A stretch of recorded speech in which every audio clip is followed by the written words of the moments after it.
In April 1971, Warner Books released the novelization of George Lucas's first movie, THX 1138. This was before Star Wars made Lucas a cinema legend and a prophet of science fiction. The man assigned to the task of writing the novelization was Dr. Ben Bova. Dr. Bova, how were you approached to do this project? I was approached by my agent at the time, Robert B. Mills. He had been approached by Warner Books. They wanted a novelization written within a month. I was going through a messy divorce at the time, and the money offered would pay most of my legal bills, so I accepted the challenge. When you were informed that Warner Books wanted the novelization done within 1 month, do you recall what your reaction was? This must have been a 24/7 task. I can only imagine what kind of pressure you must have been under. Yes, it was a chore to squeeze out the novelization in a month, but I was young. The original germ for this classic story was from the mind of Matthew Robbins. In 1966, while attending USC with George Lucas and Walter Murch, Robbins came up with a 1.5-page outline for a script for a class project. He let Lucas and Murch use it for their collaboration film project, Electronic Labyrinth THX 1138 4EB. Have you ever met Matthew Robbins? I'm afraid I've never met Matthew Robbins. So after accepting the assignment, what was next? I met with George Lucas at American Theatrope Studio in San Francisco, where the film was being put together. After watching a rough cut of the film, we had lunch, during which I asked him some questions to help me understand some of the things about the film that puzzled me. I'm struck by the fact that George depended on the visuals to carry the story and didn't do much explaining of the characters' backgrounds and emotions. With that experience and a copy of the script, I flew back to Massachusetts and worked my butt off and tried to produce a novel that kept the action of the film, but filled in the details that a reader would need and produced the book on time. Don Pedro Colley, who played the hologram SRT 5555, recalled that George wanted the actors to basically not move and just spout their lines. He was relying on his camera work to complete his vision for the acting. It seems comparable to your explaining the necessity of the characters' backgrounds and motivations. Do you still have a copy of the script?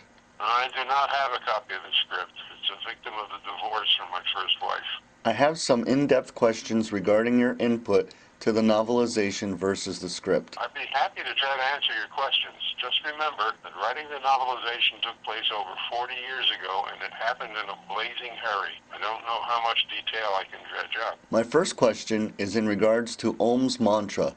The script has, created in the image of man, by man, for man. Let us be thankful we have commerce. Buy more now, buy more and be happy. In the novelization, you changed it to, created in the image of man, by the masses, for the masses. Let us be thankful we have an occupation to fill. Work hard, increase production, prevent accidents, and be happy.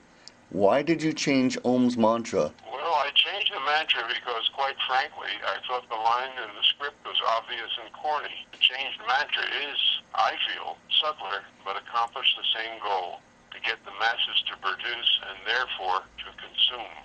My second question is about the consumall, page 32. In the script, it is referred to as the product consumer. Did you come up with this name, and if so, how? Consumal just seemed like a neater description to me. My third question is religion related. You give an example on page 24. THX is going to Sen's apartment, and from the overhead speakers he hears the message, "Did you repent today?" Were you trying to give the people moral grounding with aspects of religion? Do the people that were clinically produced like THX also have religious fiber in their being? I'm very interested in how you would frame religion to these people, both natural and clinical born. Well, I don't think religion is genetic or dependent on how the person was created. It is learned, usually at such an early age that the individual has no recollection of it being taught to him or her. By taught, I don't mean classroom lessons, but the attitudes and unconscious biases of the parents or caregivers. My fourth question is in regards to THX's thoughts. They are italicized and without parenthesis or quote marks. Why? What made you decide to give the reader his thoughts? Well, the characters' thoughts are often presented in italics without quotation marks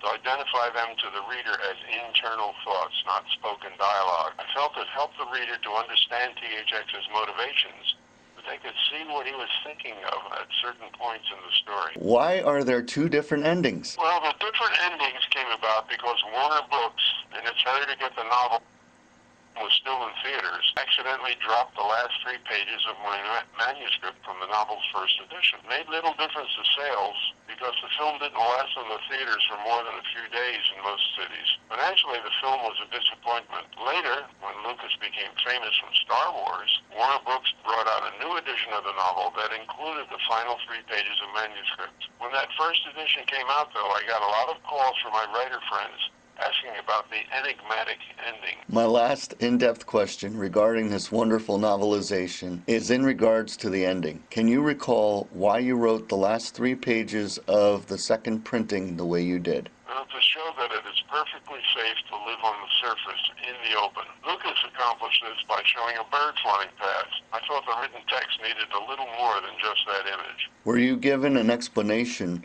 regarding why the characters' names were a series of letters and numbers? Walter Murch had an assumption as to why, but I have not been able to find a specific explanation for this from George Lucas. I was told that the names came from California automobile license plates. Unfortunately, I don't recall if it was Lucas who told me this or someone else. Do you have any idea of George and Walter's reaction to the novelization? I have no idea how they reacted. I can't believe that no one bothered to give you a reaction to the novelization. I, as well as many others, am glad that you did the novelization. With the timeline you were given and having a once through with a rough cut, I think you nailed it on the head. I personally think that this novelization that you wrote could stand on its own against the screenplay. Well, thanks for your kind words.